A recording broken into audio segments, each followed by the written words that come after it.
오늘 저는 말씀의 제목을 당신은 나의 전부입니다. 당신은 나의 전부입니다로 이렇게 정했습니다.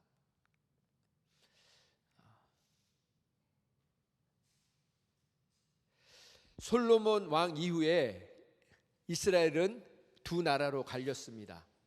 지금 우리 조국 대한민국이 남북으로 분열된 것처럼 이 이스라엘도 남쪽은 남유다, 북쪽은 북이스라엘로 이렇게 갈라집니다. 남쪽은 유다 지파와 베냐민 지파 두 지파로, 그리고 북쪽은 에브라임 지파를 지파로 해서 10지파가 나라를 이룹니다. 남쪽의 왕은 솔로몬의 아들인 르호보암이 이어받고, 북쪽은 솔로몬 왕의 신하 중에 한 명인 여로보암이 이 정권을 잡습니다. 호세아서는 이 북이스라엘의 선지자로 활동하던 사람이었습니다.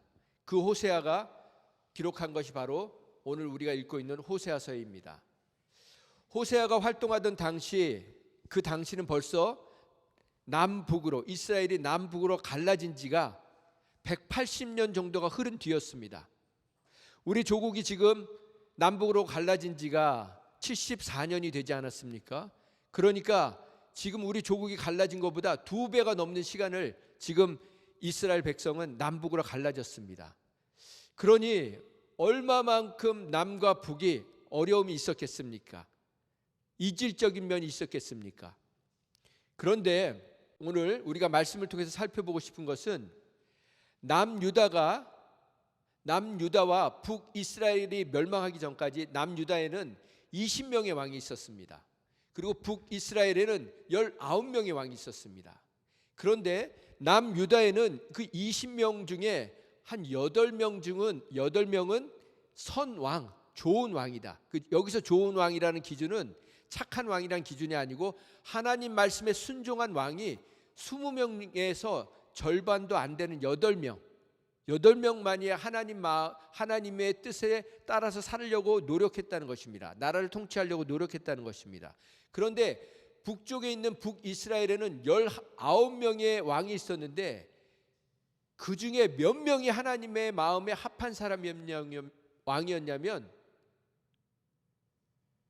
단 한 명도 없었습니다. 북이스라엘에는 모두가 악한 왕이었습니다. 모두가 하나님의 마음을 거슬린 사람들이었습니다. 북이스라엘의 초대 왕이었던 이 르호보암 왕, 이 왕은 자기가 왕권을 잡자마자 남북이 갈라지면서 남쪽에는 예루살렘이 있지 않았습니까? 그러니까 사람들이 예루살렘으로 가서 절기마다 절기를 지켜야 되니까 그쪽으로 다 내려갈까 봐 북쪽에다 금송아지를 2군데를 세웠습니다. 그리고 내려가지 않고 거기서 예배하게. 그게 하나님인 것처럼. 그리고 오늘 우리가 이 호세아 선지자가 사역할 때는 여로보암 2세였습니다. 근데 1세와 2세가 붙어 있는 게 아니고 이름만 같은 겁니다. 그래서 여로보암 2세는 북이스라엘의 13대 왕, 13번째 왕입니다. 그러니까 100년 이상이 흐른 뒤에도 여전히 이 죄악을 범하고 있는 것입니다. 이 호세아가 선지자가 사역할 때는 이 북이스라엘이 멸망하기 30-40년 전이었습니다. 그러니까 하나님이 호세아 선지자 그 전에도 말씀하셨지만 호세아 선지자만을 통해서도 30-40년 동안 계속해서 돌아오라고, 여호와께 돌아오라고, 회개하라고 기회를 주셨는데 여전히 돌아오지 않고 있는 것입니다. 결국 그래서 이스라엘 백성 북이스라엘도 722년에 멸망을 합니다. 남북으로 갈라진 지 209년 만에 멸망을 합니다. 그리고 130년 후, 그 후 130년 후에 남유다도 멸망을 합니다. 자, 우리가 이 호세아를 읽으면서 생각해야 될 것은 뭐냐면 끝내 회개하지 않는 백성들, 돌이키지 않는 백성들, 왜 그랬을까요? 영적인 문둥병에 빠져 있었기 때문입니다. 무감각. 오늘도 우리가 하나님께 우리의 영이 반응하는 시간 되기 원합니다. 그저 그냥 주일 예배 한 번 드린다 생각하지 마시고 하나님께 반응하는 저와 여러분 되기 원합니다. 우리 1절 말씀입니다. 1절 말씀, 제사장들아 이를 들으라, 이스라엘 족속들아 깨달으라, 왕족들아 귀를 기울이라, 너희에게 심판이 임했다. 왜 심판이 임했다고 합니까? 너희가 미스바에 대하여 올무가 되며 다볼 위에 친 그물이 되었다는 것입니다. 지금 여기서 누구에게 얘기합니까? 이스라엘 족속에게도 얘기하지만 그 중에 제사장들, 왕족들, 정치적인 리더들, 종교적인 리더들이 2절에 보면 살육죄를 범하고 있다는 겁니다. 살상을 하고 있고 학살을 하고 있다는 것입니다. 그 증거가 미스바에 있고 다볼에 있다는 것입니다. 미스바는 어떤 곳입니까? 영적인 대각성이 일어났던 장소죠. 블레셋이 쳐들어왔을 때 사무엘상 7장에 보면 블레셋이 쳐들어왔을 때 그 백성들이 회개하며 주님 앞에 기도할 때, 도우심을 구하고 기도할 때 우레를 열어서 그냥 블레셋을 다 물리쳐 주셨습니다. 우리 사무엘상 7장 한번 찾아서 읽어보겠습니다.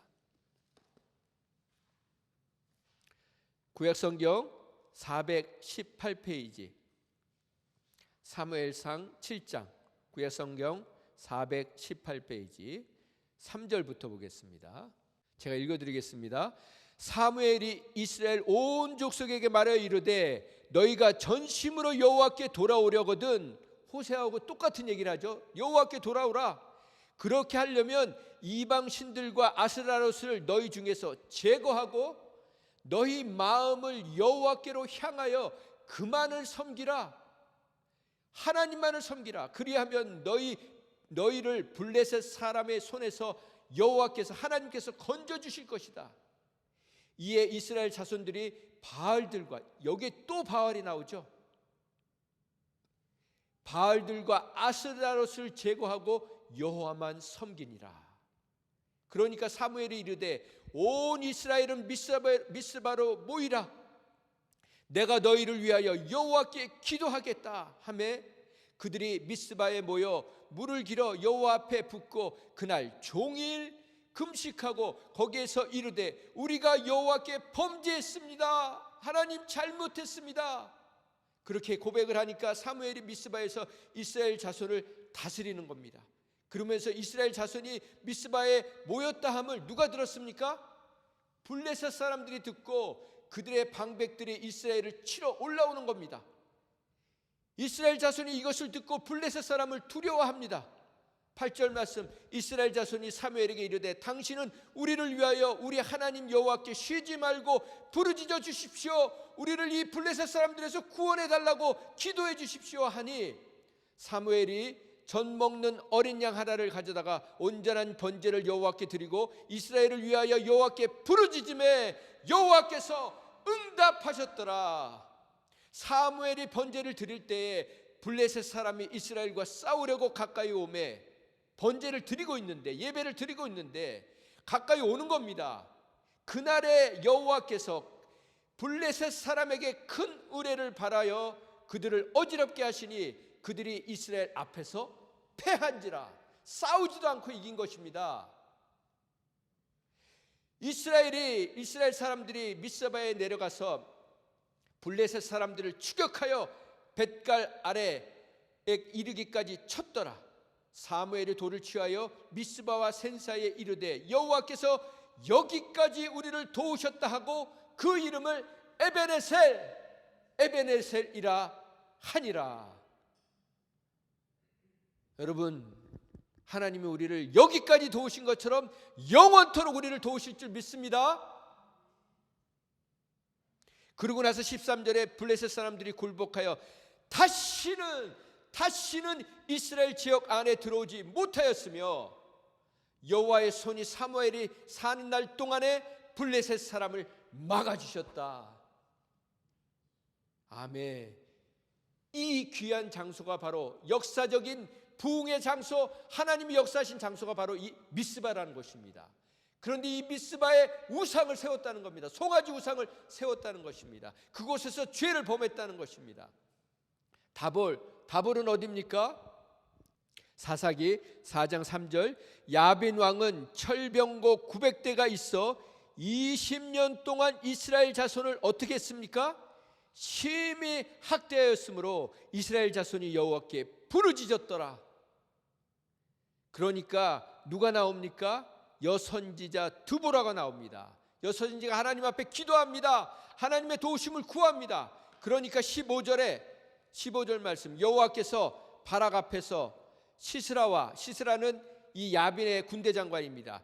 이 시스라와 그의 모든 병거와 그의 온 군대를 칼날로 혼란에 빠지게 하심에 시스라가 병거에서 내려 걸어서 도망간지라. 바락이 그의 병거들과 군대를 추격하여 하로셋 학고함에 이르니 시스라의 온 군대가 다 칼에 엎드려졌고 한 사람도 남은 자가 없더라.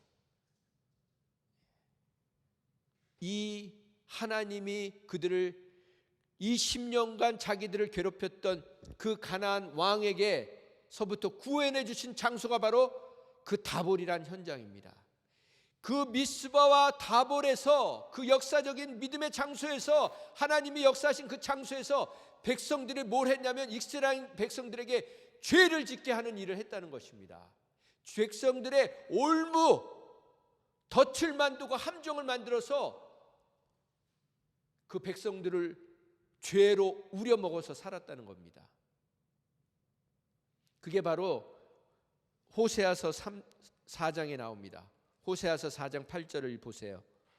그들이 내 백성의 속죄 제물을 먹고 그 마음을 그들의 죄악에 두는도다.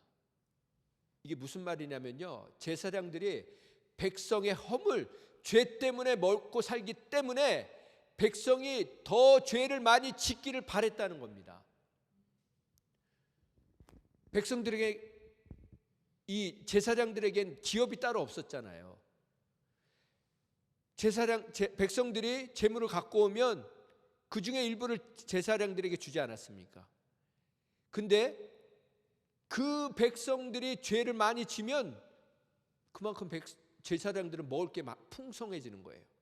그래서 백성들이 더 죄 짓기를 바라고 있었다는 겁니다. 이게 어떤 모습입니까? 예수님 당시의 종교 지도자들의 모습 아닙니까? 중세시대의 카톨릭의 그 교황들이, 그 종교 지도자들이 면죄부를 팔아서 자기들의 배를 채우던 모습 아닙니까? 그러면 요즘은 다릅니까? 헌금 바구니를 돌리는 요즘 교회들의 모습 아닙니까? 헌금 명목이 수십 개가 된다는 거예요. 해마다 그 수십 개의 명목이 들은 봉투를 이렇게 나눠준다는 겁니다. 이게 뭐가 다르다는 것입니까? 그러니까 하나님이 그 미스바와 같은, 다볼과 같은 그런 장소를 어떻게 만드셨습니까? 유럽의 성당들을 보십시오. 유럽의 교회들을 보십시오. 이제는 관광 명소로 바뀌고 술집으로 다 변해가고 있습니다. 그게 바로 호세아 시대뿐만 아니라 지금도 여전히 인간들의 그 죄악과 종교 지도자들과 정치 지도자들이 여전히 똑같은 죄를 범하고 있다는 것입니다. 2절에 보면 그 폐역자들이 살육죄에 깊이 빠져 있다. 그래서 내가 그들을 다 벌하겠다. 모두 벌하시겠다는 하나님의 메시지인 겁니다. 그 백성들의 영혼을 다 죽인 그들의 죄를 벌하시겠다는 겁니다. 3절에 보면 에브라임은 내가 알고 이스라엘은 내게 숨기지 못하나니 에브라임아 이제 내가 음행하였고 이스라엘아 내가 더러워졌느니라. 에브라임, 이스라엘 다 같은 말이죠. 이스라엘 백성들에게 말씀하시는 거죠. 뭐라고 말씀하십니까? 내가 다 알고 있다. 여러분, 하나님은 모든 것을 다 알고 계십니다. 하나님 앞에는 어떤 사람도 어떤 죄도 숨기지 못하는 것입니다. 에브라임아, 너가 지금 음행을 하고 있다. 바람을 피우고 있다. 이스라엘아, 네가 몸을 더럽히고 있고 타락하고 있다. 여기서 지금 음행이라고 얘기하는 것은 첫 번째, 이 바알 신전에 가서 그 여사제들, 공식적인 창녀들하고 더러운 짓을 하는 것, 그것을 얘기하는 겁니다. 그러나 또 한 가지, 여기서 음행이란 뭡니까? 음행은 더러워지는 것 아닙니까? 결국은 몸과 마음이 더러워지는 거잖아요. 이 음행의 다른 것은 뭐냐면 생각이 더러워졌다는 거예요. 마음이 더러워졌다는 거예요. 마치 하나님을 이스라엘 백성들이 바알처럼 대하고 있다는 겁니다. 바알을 섬기듯이 하나님을 섬기고 있다는 거예요. 왜 우리가 우상을 섬깁니까? 왜 우상에게 절합니까? 왜 우상에게 갔다가 제물을 바칩니까? 내 아쉬운 것, 내 필요한 것, 내 부족한 것 도와달라고 가는 거 아닙니까? 근데 하나님께 왜 우리가 찾아옵니까? 하나님께 왜 예배합니까? 하나님께 왜 우리가 물질을 드립니까? 하나님, 나 아쉬운 게 있어요. 나 필요한 게 있다고요. 이번에 우리 자식 대학 가야 된다고요. 우리 남편 승진해야 된다고요. 하나님 도와주세요. 제가 헌금하잖아요. 그게 바로 영적인 간음이라는 겁니다. 마치 우리가 요술 램프의 진이 알지 않습니까? 그 알라딘 램프, 요술 램프를 하면 뭡니까? 필요할 때만 갖다 문지르는 거 아니에요. 필요할 때만 지니를 부르는 거 아니에요. 그러면 지니가 나와서 뭐라고 합니까? 왜 불렀니? 내가 너 뭐 도와줄까? 그렇게 얘기합니까? 그 힘센 지니가 뭐라고 나와서 얘기하는지 아세요? 처음에? 주인님. 지금 하나님 우리가 부르는 거 아니에요? 하나님 잠깐 오세요. 우리 자녀들 우리 부르는 것처럼 이렇게 이것 좀 해주세요. 그렇게 주인 행세하고 있지 않습니까? 이게 음란이라는 겁니다. 이게 간음이라는 겁니다. 이 더러운 행동이 바로 하나님이 그렇게 싫어하는 음란이고 간음이라는 것입니다. 호세아서에서는 하나님을 뭐라고 표현합니까? 남편으로 표현했잖아요. 남편. 그러면 여러분과 저는 뭡니까? 하나님의 신부는 결혼하기 전이고요. 결혼했잖아요. 우리 하나님하고. 아내죠. 아내. 우리는 아내라고요. 자, 그러면 남편을 부를 때, 남편에게 연락을 할 때 필요할 때만 부르는 것, 얼굴은 쳐다보지도 않으면서 얘기하는 것, 이게 바로 간음이라는 거예요. 이게 더러운 짓이라는 거예요. 마치 하나님과 바알을 똑같이 취급하는 것처럼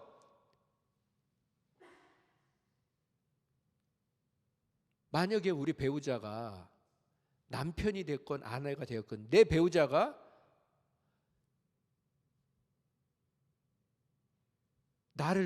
나를 어떤 경제적인 것들을 채워주는 사람으로, 내 필요를 채워주는 사람으로만 대한다면 여러분 정말 얼마나 역겹겠습니까? 안 그럴까요? 얼마나 그 배신감을 느낄까요? 이게 바로 호세아서 얘기하는 간음이라는 겁니다. 여러분, 하나님을 우리의 남편으로 생각한다면 우리의 어떤 필요만을 공급받는 수단으로 상대하지 마시기 바랍니다. 가장의 역할은 경제적인 부분을 책임지는 게 맞습니다. 그러나 그 가장이 남편일 수도 있고 아내일 수도 있고 모두일 수도 있는 것입니다. 그러나 더 중요한 것은 내 배우자를 있는 그대로 소중히 여기고 존중하고 사랑하는 거죠. 그게 항상 중요한 것입니다. 하나님을 대할 때 하나님이 우리에게 어떤 것을 도와주시는 그것이 먼저가 아니고 그냥 하나님이 좋아야 되는 것입니다.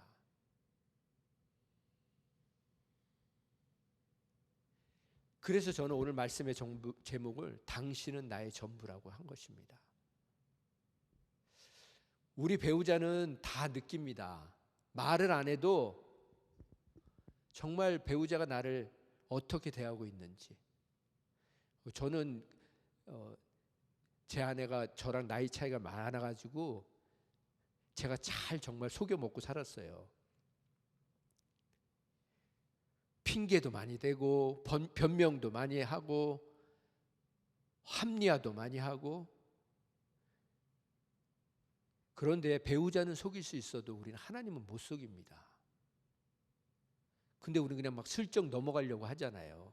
모면하려고 하고 둘러대려고 하고. 그러지 말라고 하시는 겁니다. 우리 4장 1절에 보면 뭐라고 나옵니까? 이 땅에 진실함이 없다. 우리 배우자와의 가장 중요한 것은 진실하게 정직하게 대하는 것입니다. 하나님과 우리 사이도 다른 거 필요 없습니다. 무슨 하나님이 뭐 창세기부터 계시록까지 다 외우라고 하십니까?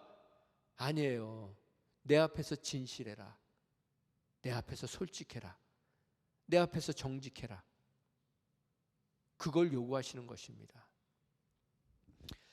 그래서 오늘 우리가 말씀을 보면서 정말 하나님과 우리 사이가 먼저 진실하고 정직해야 되고, 그 다음엔 뭡니까? 이 부부 사이가 정말 진실해야 됩니다. 정직해야 됩니다. 그러면 하나님이 평안을 주십니다. 우린 세상에서 가장 값진 것이 평안입니다. 그것은 거룩할 때 우리의 마음에 평안을 주시는 겁니다. 우리가 평안하게 사는 방법을 제가 하나님이 최근에 가르쳐 주셨어요. 내 마음이 왜 이렇게 언제 평안할까 생각을 해봤는데요. 여러분의 마음은 언제 평안하십니까? 저는 최근에 깨달았어요.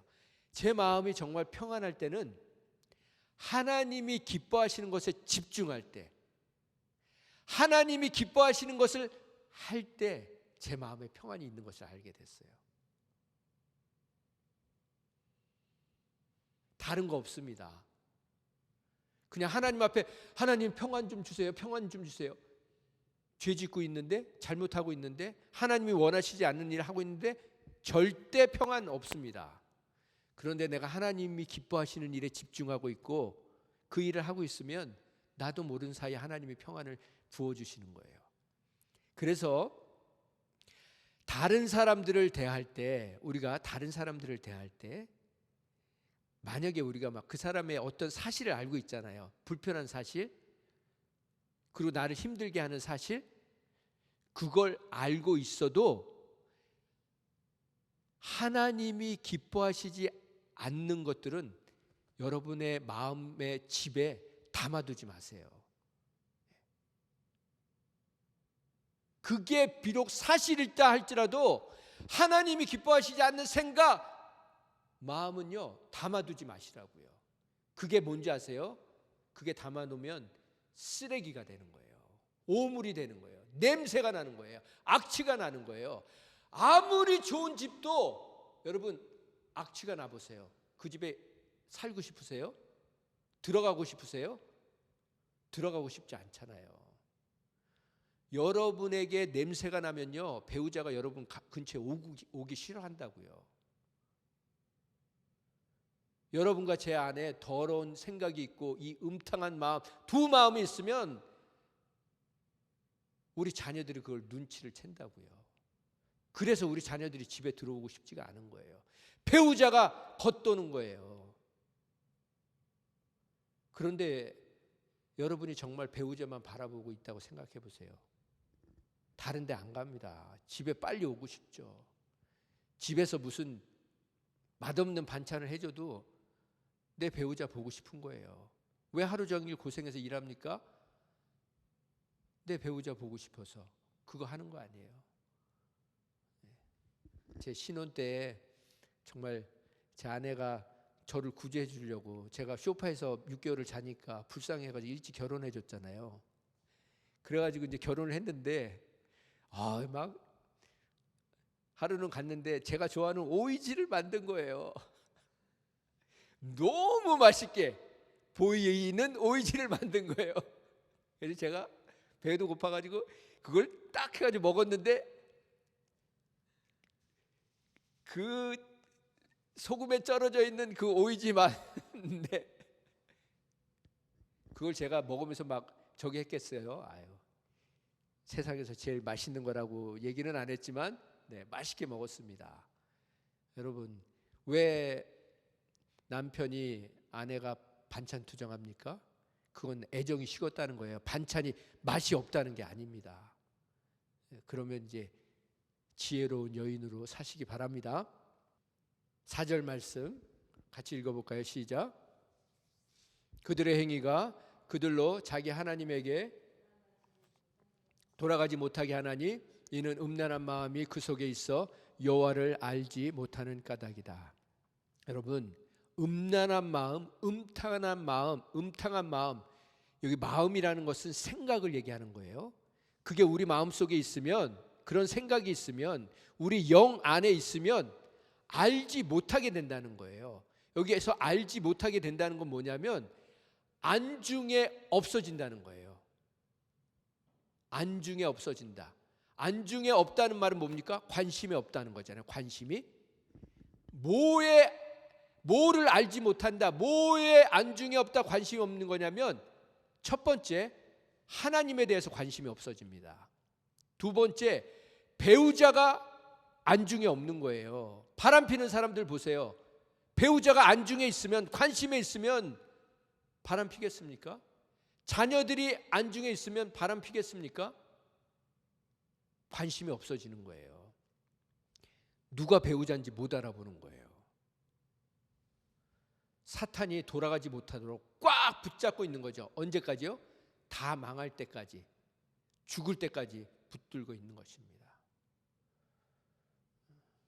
5절 말씀, 이스라엘의 교만이 그 얼굴에 드러났나니 그 죄악으로 말미암아 이스라엘과 에브라임이 넘어지고 유다도 그들과 함께 넘어지니라. 음란한 사람은요, 얼굴에 교만한 게 써 있다는 겁니다. 다른 말로 하면요, 음란한 사람의 얼굴은 교활해요. 교묘합니다. 사람을 속이려고 하니까요. 교만과 음란은 자녀들에게 정말 악영향을 끼칩니다. 오늘 큐티인 본문의 그 간증을 여러분 읽으셨는지 모르겠어요. 한번 제가 그걸 카피한데 읽어드릴게요. 나를 똑 닮은 아들. 어린이날인 오늘 아들이 어릴 때 가족과 함께 놀이동산에 간 기억이 문득 떠올랐습니다. 오늘도 어린이날이죠, 그렇죠? 네. 하지만 그때 저는 아들과 정서적인 교감을 나누지 못했습니다. 결혼 초부터 자주 바람을 피웠고 무리한 주식 투자와 음주로 온갖 죄를 저지르며 살았기 때문입니다. 그러다가 저희 부부는 이혼의 위기 가운데 지인의 소개로 교회를 다니게 되었습니다. 이후 저는 매주 말씀을 들으면서 어느 정도 죄를 멀리할 수 있었지만 죄의 굴레에서 완전히 벗어나지 못했습니다. 들으라, 깨달으라, 귀를 기울이라 는 선지자의 거듭된 경고, 그 말씀을 하나님의 심판의 메시지로 듣지 못했기 때문입니다. 오늘 1절 말씀이죠. 그러다 보니 계속해서 올라오는 세상 쾌락을 탐하는 음란한 마음에 죄책감을 느끼며 애써 하나님을 모른 척하며 살았다는 겁니다. 하나님이 우리를 모른 척하는 게 아니고요, 우리가 하나님을 떠나는 거예요, 죄 때문에. 그러자 하나님은 저와 똑 닮은 아들을 보게 하심으로 저의 죄를 생각나게 하셨습니다. 주식 투자로 가정을 이혼 위기에 처하게 한 제가 그 죄를 아들의 도박 중독으로 깨닫게 하셨습니다. 간음한 저의 죄를 아들의 낙태 사건으로 깨닫게 해주셨습니다. 수시로 음주운전을 한 저의 죄는 아들의 오토바이 사고 사건 재판으로 상기시키게 해주셨습니다. 심지어 작년에는 아들로부터 마약을 투약한 사실과 도박 중독에 시달려 자해 충동이 일어난다는 고백을 듣게 했습니다. 이렇게 아들의 처절한 울부짖음을 듣고 나서야 비로소 저는 저의 죄가 얼마나 크고 무거운지를 깨닫게 되었습니다. 그리고 무엇보다도 하나님이 아들의 사건은, 아들의 그 모든 죄는 내 죄를 깨닫게 하시려고 반드시 있을 일이라고 말씀해 주시는 것 같았습니다. 그래서 저는 아들에게 솔직히 말해줘서 고맙다고 얘기했습니다. 아빠가 삶으로 보여준 게 없어서 너무 미안하다라고 사과했습니다. 아들의 수고로 하나님께 돌아와 저의 죄를 뉘우치고 하나님의 얼굴을 구하도록 도와주신 하나님의 크신 사랑에 감사드립니다. 이런 고백을 했습니다. 정말 우리는 넘어지게 하지 않아야 합니다. 우리의 배우자가, 우리의 자녀들이 죄 짓지 않도록, 내 죄 때문에 그렇게 수고하지 않도록 해야 합니다. 그래서 정말 이렇게 떨어져서 사시는 분들이 있다면, 배우자와 떨어져서 사시는 분이 있다면 눈 뜨자마자 배우자를 위해서 기도하십시오. 눈이 잠들기 전에 꼭 배우자를 위해서 기도하십시오. 그리고 하루에 알람을 최소한 3번 맞춰놓고 연락하십시오. 사랑한다고, 고맙다고. 6절 말씀입니다. 그들이 양떼와 소떼를 끌고 여호와를 찾으러 갈지라도 만나지 못할 것은 이미 그들에게서 떠나셨습니다. 하나님이요, 여기 보세요. 양과 소가 아니에요. 양떼, 소떼. 양떼와 소떼를 구름떼같이 몰고 가도 안 만나 주신다는 거예요. 우리가 드리는 제물, 예배, 찬양, 신물이 나신다는 거예요. 역겨우시다는 거예요. 이게 왜 그러냐면요, 여러분 보세요. 남편이 바람 피우고 아내한테 미안해가지고 다이아 사주고 차 바꿔주고 명품 사주고, 제대로 된 아내가 그걸 보면서 기뻐하겠습니까? 아니죠. 7절에 보면 그들이 여호와께 정조를 지키지 아니하고 사생활을 낳았다는 거예요. 그러므로 하나님이 그 기업을 그와 함께 삼키신다는 거예요. 모든 것을 잃고 패가 망신하게 하실 거란 겁니다. 하나님이 철저히 망하게 하시겠다는 겁니다. 그래서 결국은 북이스라엘은, 이 뒤에도 나오지만, 북이스라엘이 어디를 찾아갑니까? 자기네들 힘드니까 아수르를 찾아가죠. 그게 어디 있습니까? 13절. 아수르를 찾아가는데 결국요, 북이스라엘이 자기네들이 찾아갔던 아수르에게 멸망을 해요. 뒤에 부분은 여러분이 각자 묵상하시고요. 저는 이 호세아서를 보면서, 여러분, 하나님이 우리 아버지시라는 거는 그래도 이렇게 좀 클릭이 되지 않습니까? 물론 이제 나쁜 아버지 밑에서 자라신 분들은 그 아버지라는 게 클릭되는데도 많이 시간이 걸리시죠. 그러나 그래도 아버지 하면 그래도 우리에게는 좋은 이미지도 많이 있지 않습니까? 그런데 여기서 호세아서에서 계속해서 강조하는 거는요, 하나님은 나의 뭐라고 하셨습니까? 남편이라고 하셨어요. 그러면 여러분, 남편이란 단어를 들으면 막 아버지를 생각하는 것처럼 막 이 감사하고 존경스럽고 사랑스럽고 고맙고. 여러분, 제가 오늘 왜 당신은 나의 전부라고 했냐면요, 사실은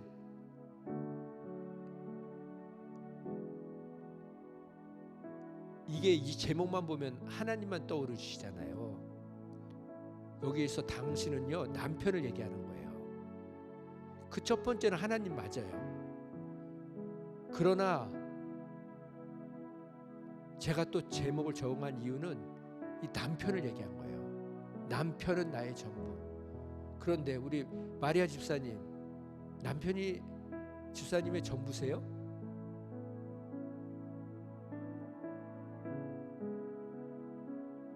전부세요? 아니세요? 진짜요? 그럼 남편이 아프면 진짜 아프세요? 남편이 힘들면 힘드세요? 남편이 일하고 갔다 와가지고 상처가 나면 아이들이 어디 갔다 아파서 다친 것처럼 막 눈물이 막 그냥 쏟아지세요? 그러면 전부가 아니죠. 전부 아니에요. 죄송하지만 집사님에겐 남편이 전부가 아니에요. 여기 계신 다비다 집사님에게도 남편이 전부가 아니라고요. 여기 계신 에스더 집사님에게도 남편이 전부가 아니에요.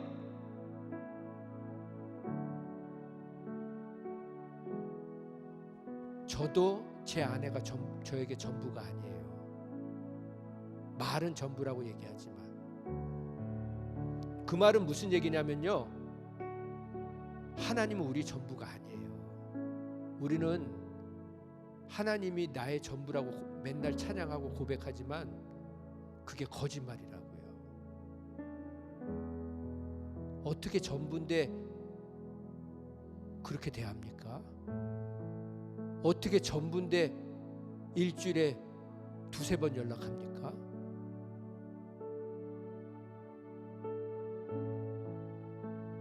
어떻게 전부인데 남 앞에서 내 남편 흉을 봅니까?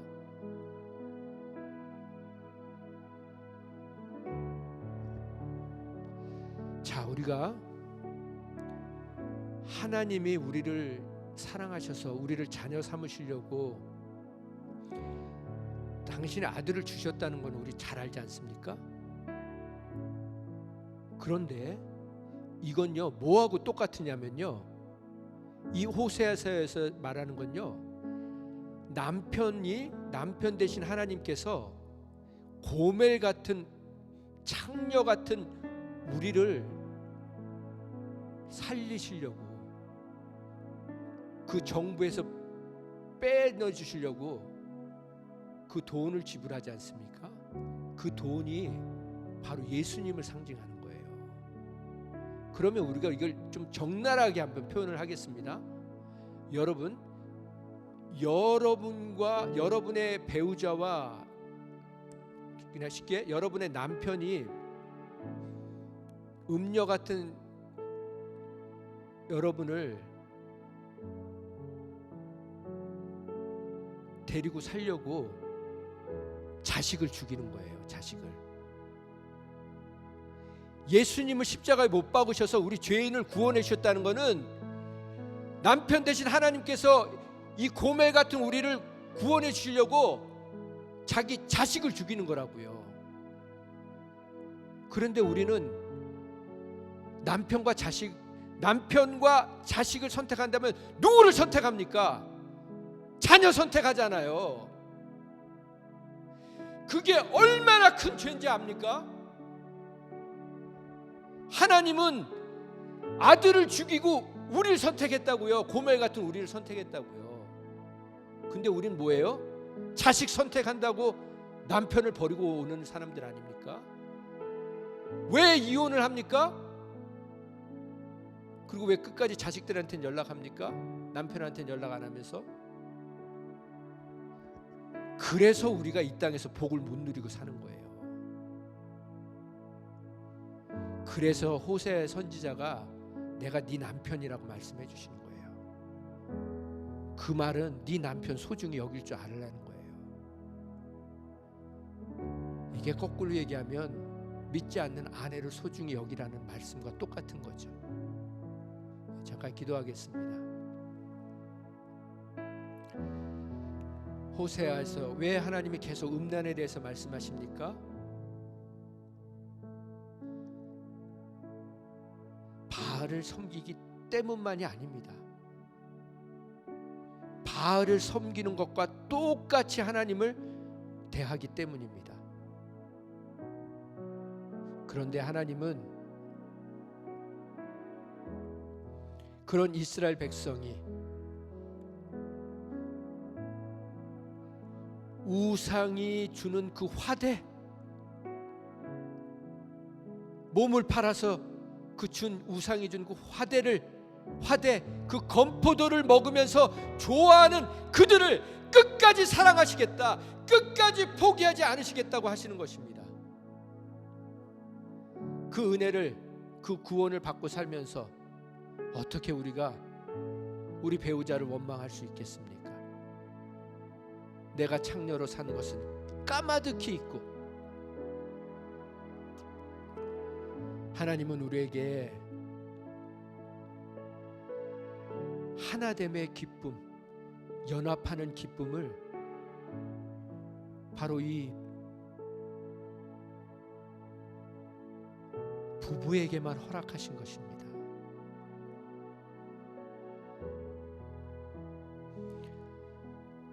우리가 우리 자녀들에게 줄 수 있는 가장 큰 선물은, 우리 자식들에게 줄 수 있는 가장 큰 그리고 가장 귀한 선물은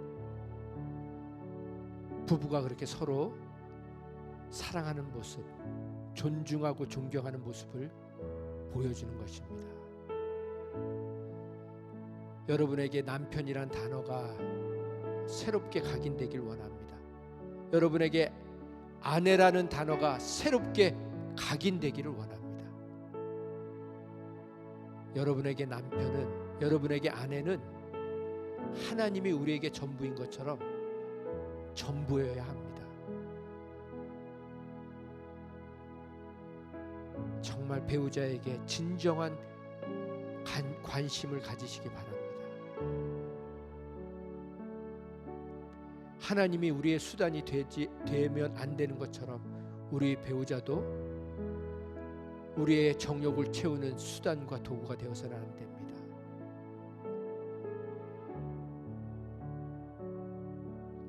부모 자녀가 조건 없는 관계이듯이 부부 관계도 조건 없는 관계여야 되는 것입니다.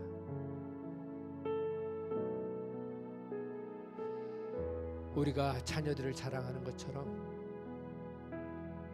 내 배우자를 자랑스럽게 여겨야 하는 것입니다. 내 배우자가 아무리 못나고 아무리 바보 같아도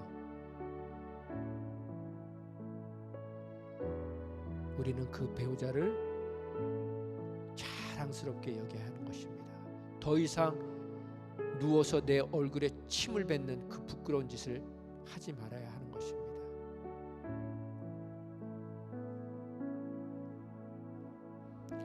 하나님,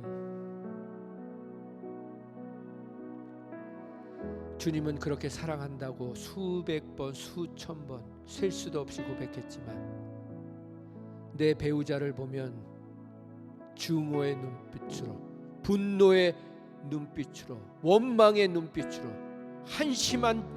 한심한 사람을 쳐다보듯 혀를 차며 그렇게 대했던 것을 회개합니다. 하나님, 그런 한심한 저희들을 아내 삼아 주셨는데 어떻게 우리가 고멜 같은 우리를 거둬준 나의 배우자를 존중하며 살지 않겠습니까? 이제 우리의 남은 삶이 이 땅에서 유일하게 몸과 마음과 영혼을 깊이 나눌 수 있는 인생의 반려자로 허락해 주신 나의 전부를 정말 나의 전부처럼 여기며 살게 하여 주시옵소서. 그동안 그렇게 살지 못한 것을 회개하오니 용서하여 주시옵소서. 이제는 두 마음 품지 않게 하여 주시옵소서. 내 배우자를 나의 필요를 채우는 수단과 도구로 여기지 않게 하여 주시옵소서. 내 자식보다, 내 어떤 자식보다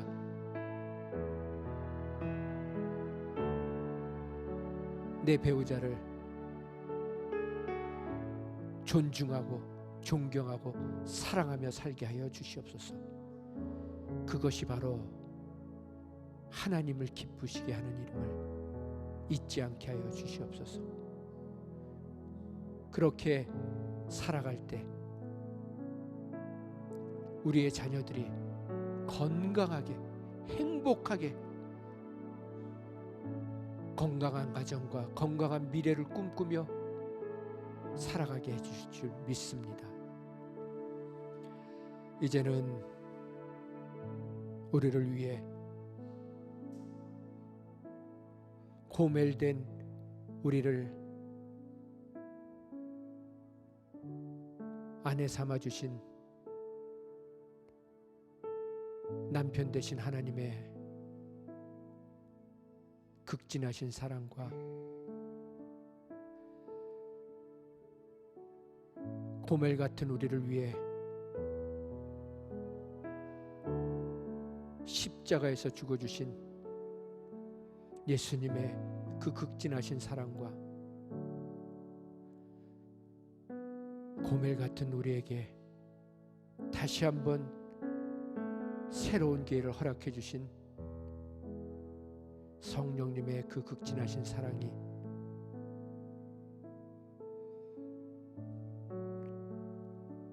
하나님은 나의 전부이십니다. 그리고 내 배우자는 나의 전부입니다. 라고 고백하며 살기로 결단한 귀한 심령 위에 지금부터 영원토록 함께해 주시기를 예수님의 거룩하신 이름으로 축원합니다.